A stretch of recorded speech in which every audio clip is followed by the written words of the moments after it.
Today I'm going to share with you 7 reasons why your website may not be showing up on Google. Hey there, I'm Stephanie Webb. I've been a web designer now for over 15 years, and I help small business owners launch incredible websites that rank organically in Google search. So maybe you've been struggling to find out ways to get your website to show up not just in Google search, but high-end rankings in Google search. If this is you, then keep watching because I'm going to give you 7 reasons that may be holding your website back and preventing you from ranking on Google.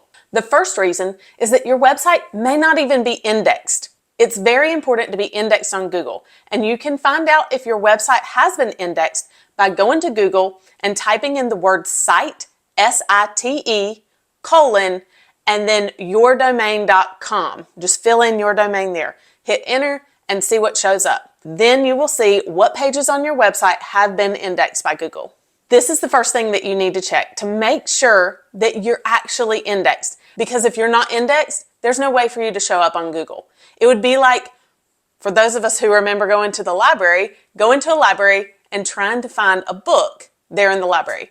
The thing is, the book's not even there.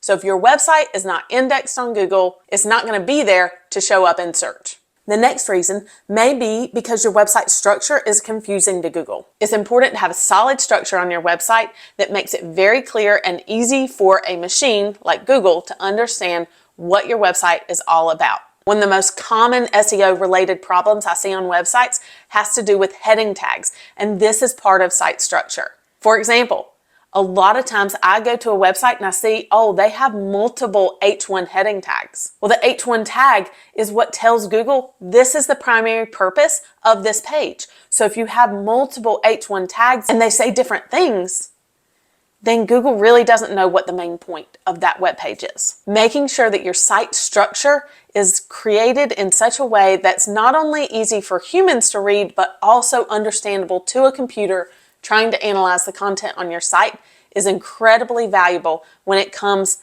to getting found on Google. Another reason may be that you haven't built up the authority for your website yet.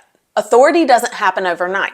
It takes time to build that trust online with Google and site visitors. This can be accomplished by giving it enough time for Google to understand and see that yes, you're here, you're online, and you're providing helpful information to people. Another reason why your website may not be ranking on Google is that your keywords and the search intent don't match. For example, say someone's trying to search how to fix my water heater. Someone doing a search like that is probably looking for first some DIY options. But if a web page has been optimized for how do I fix my water heater, and then it ends up being a salesy page where someone's just trying to sell their services on water heater repairs, that would be a mismatched keyword optimization with search intent. Because someone who is looking for an educational resource on maybe how to fix their own water heater, they're not ready for a sales pitch from someone who they would have to hire to come fix their water heater. And this is where an SEO strategy matters more than surface level page optimizations.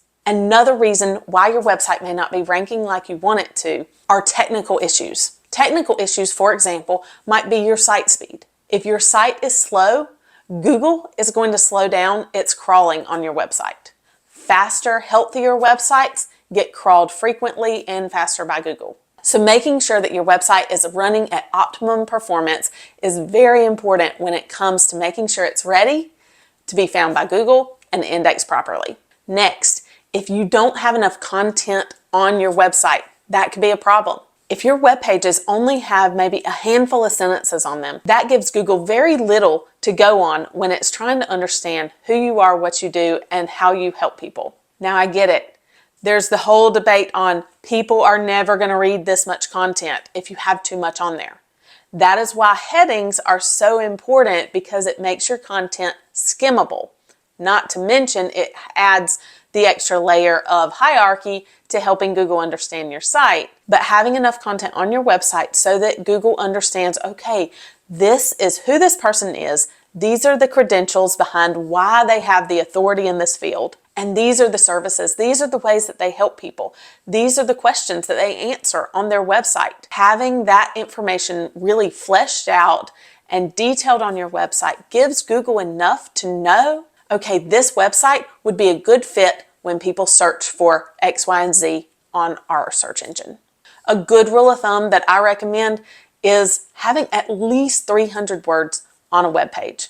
But if you're blogging, you really need longer content to demonstrate that you know what you're talking about. Because if you don't have enough content on your site, it's going to look thin and not very complete or authoritative in your field. Last but not least, unrealistic expectations for SEO. Now, I put this in here because it can hold you back from ranking organically on Google where you want to, because if you're watching analytics and you start seeing dips in your search visibility, it's easy to get worried and be like, oh no, I need to do something to fix it. I need to put new content out. I need to adjust keywords. When really, if you have just adjusted things on your website, if maybe you've revamped a page, you've changed your keywords, and you saw that dip, that doesn't mean that you did anything wrong. It might just mean that Google's recalibrating, and that takes time.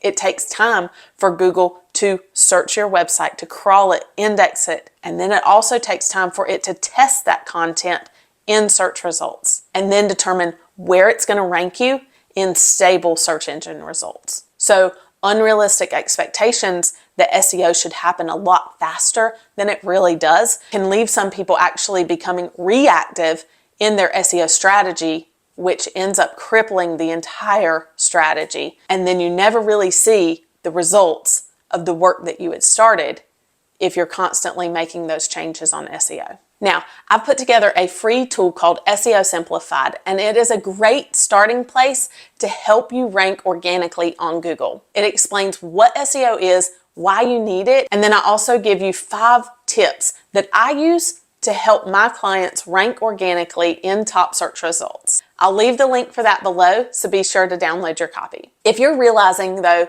that you need help with your SEO and getting found on Google, then I encourage you to book a call with me. There's a link for that below. It's a free 15-minute discovery call. We'll go over your website, look at what you might need, where you are, where you want to be, and we'll come up with a game plan on how we can work together to get you found on Google. All right, thanks so much for hanging out with me today. We'll see you in the next video.